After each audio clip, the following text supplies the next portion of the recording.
All right.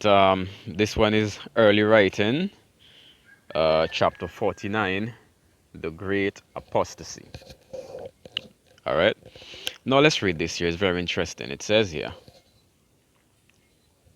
I was carried forward to the time when heathen idolaters cruelly persecuted and killed the Christians. Blood flowed in torrents. The noble, the learned, and the common people were alike slain without mercy. Wealthy families were reduced to poverty because they would not yield their religion. Notwithstanding the persecution and sufferings which these Christians endured, they would not lower the standard. They kept their religion pure. I saw that Satan exulted and triumphed over their sufferings. But God looked upon his faithful martyrs with great approbation.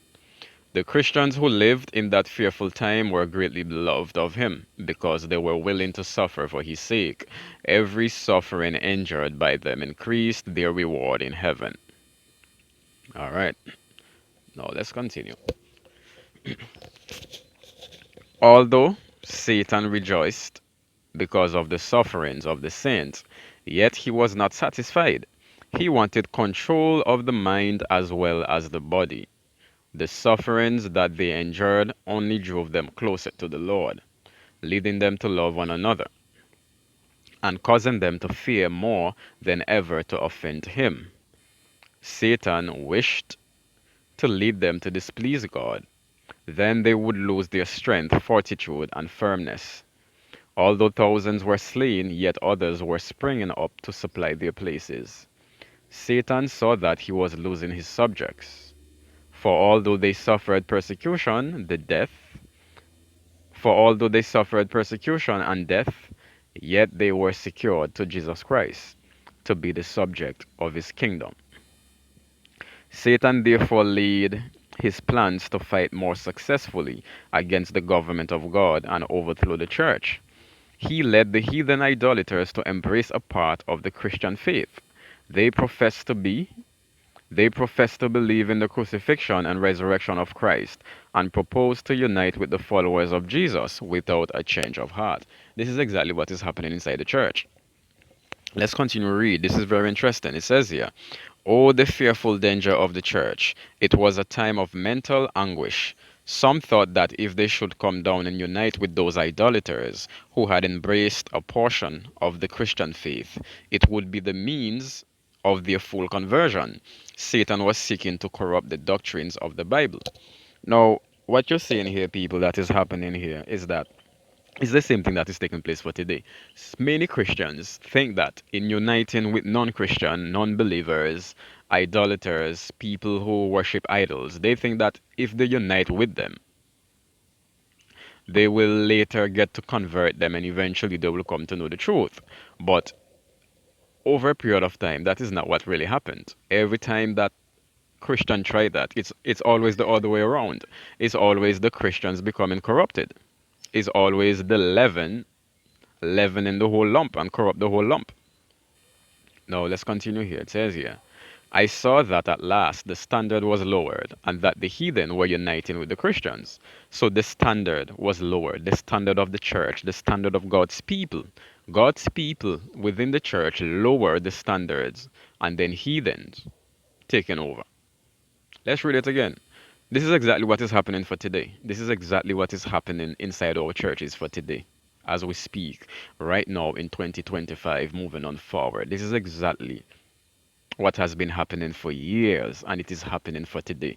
The church, the pure, holy, and righteous people of God, now become corrupted because they allow false worship, false doctrine to creep inside the church, and they stay there. They become comfortable thinking that they would have convert those who are not Christian, the idolaters. But the same Christians, eventually over a period of time, they become corrupted themselves. By beholding, you become changed, right?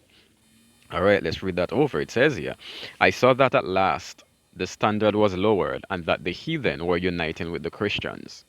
Although these worshippers of idols professed to be converted, they brought their idolatry with them into the church, only changing the objects of their worship to images of saints, and even of Christ and Mary, his mother. Let's stop right there.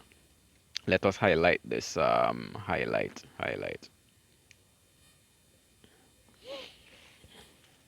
All right. So we highlight that in yellow.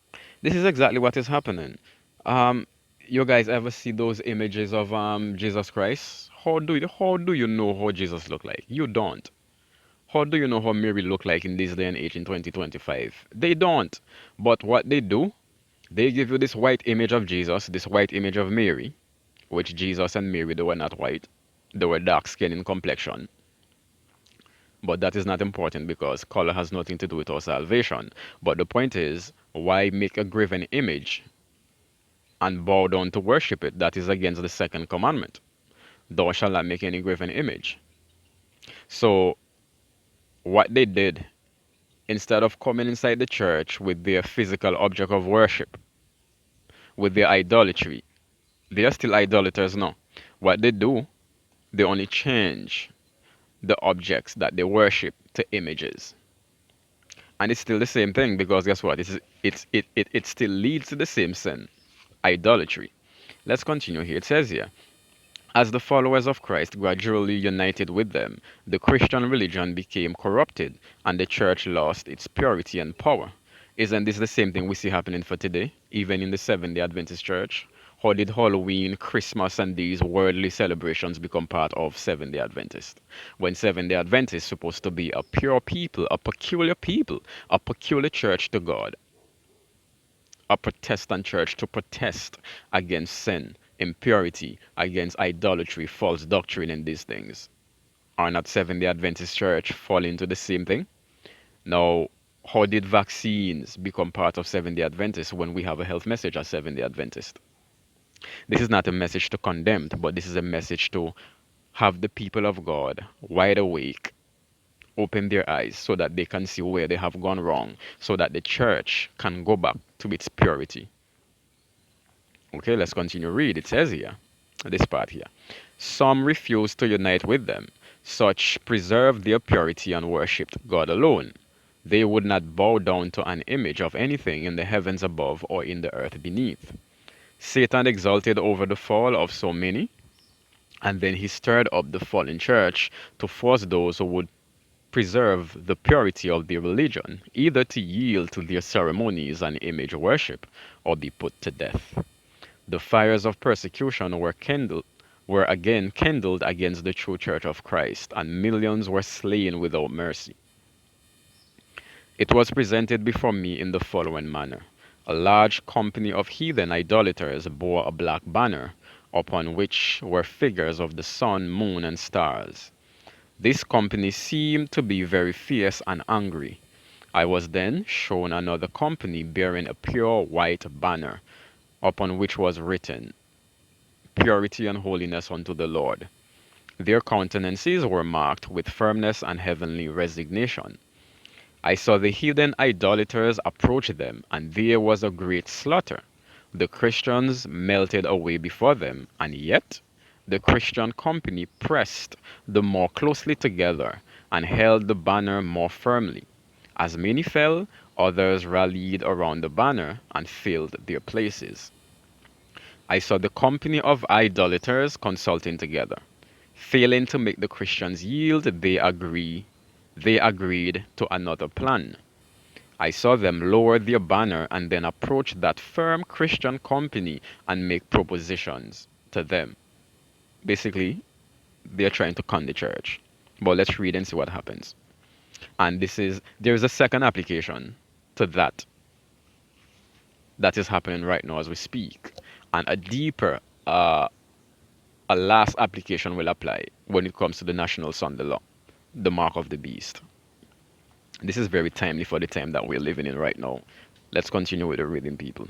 It says here, at first, their propositions were utterly refused. Then I saw the Christian company consulting together.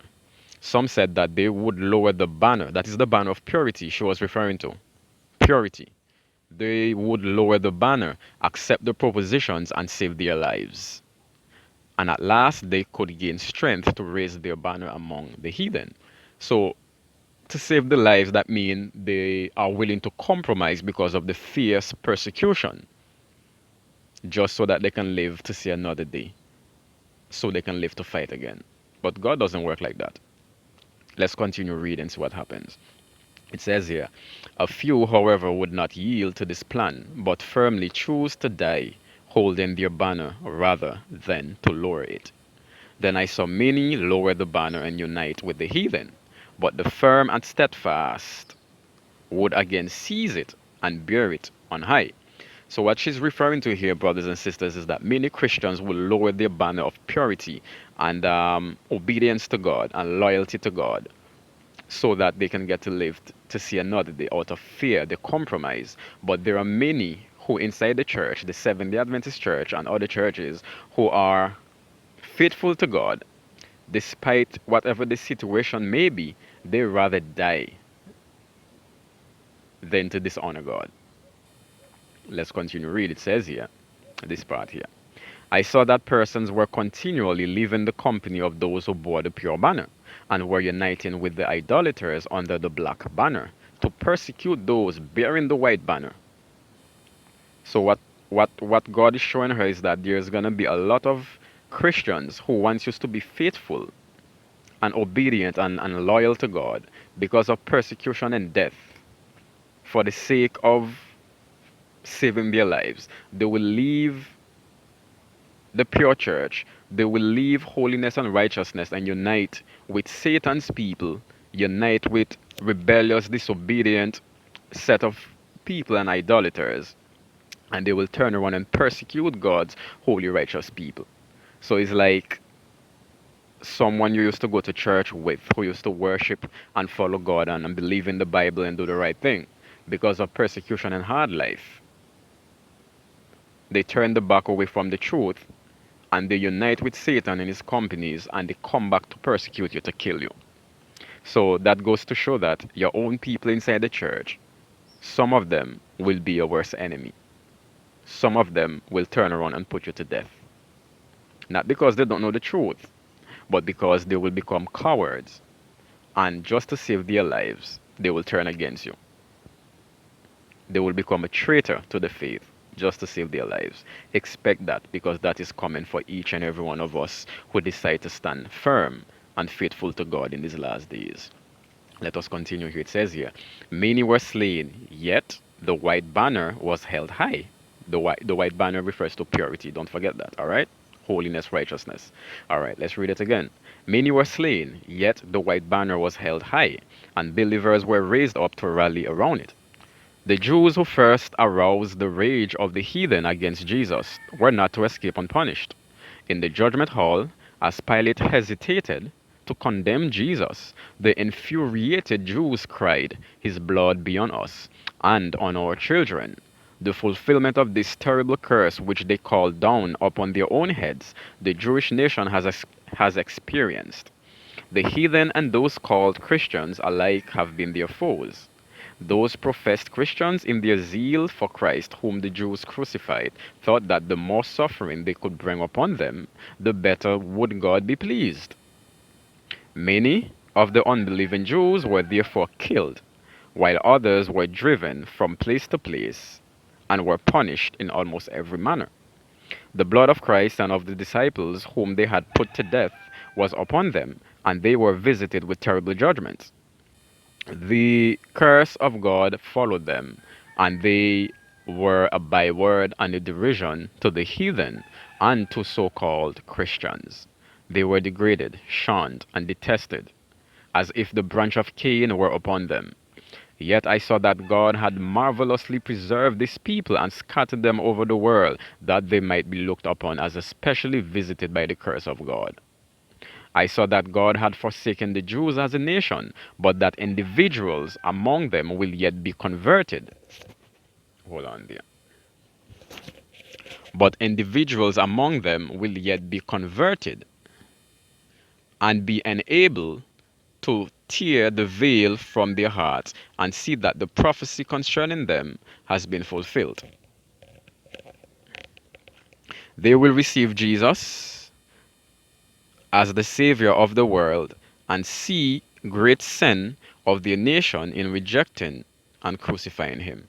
So basically, this whole last part, what it is saying is that those who knew the truth, the Jews who knew the truth, but decide to turn the back on the truth and persecute God's people and crucify Jesus, God preserved them, specially preserved them just to scatter them so that the world, both the heathen and the so-called Christians, can see them as an example. Based on the wickedness they have done, they receive the punishment. So God preserved them and scattered them so that they can be a byword and so that they can be an example to the whole world. Now, despite the fact that God was no longer dealing with the Jews as a nation because he's so loving and caring, he allowed those Jews who did not understand or have an understanding of the truth, he allows them to see their errors and their mistakes so that in the event, if they want to follow him, they can come out from among those who are unrighteous and follow him and be given a second chance. So, what I'm saying to you guys, the apostasy is still happening again. Don't forget, the great apostasy is still happening inside the church. Um, Idol worshippers, false worship, God is calling you out of that. Anything and everything that is not of God, God is calling you out of that. And as a Seventh-day Adventist, there is a lot of things that is happening among us Seventh-day Adventists that is against the spirit of prophecy, that is against the Bible. And what I'm telling you guys, read the writing of Ellen White, and you will get to understand exactly what is happening. Okay, people, have a good day, and I'll keep you guys updated.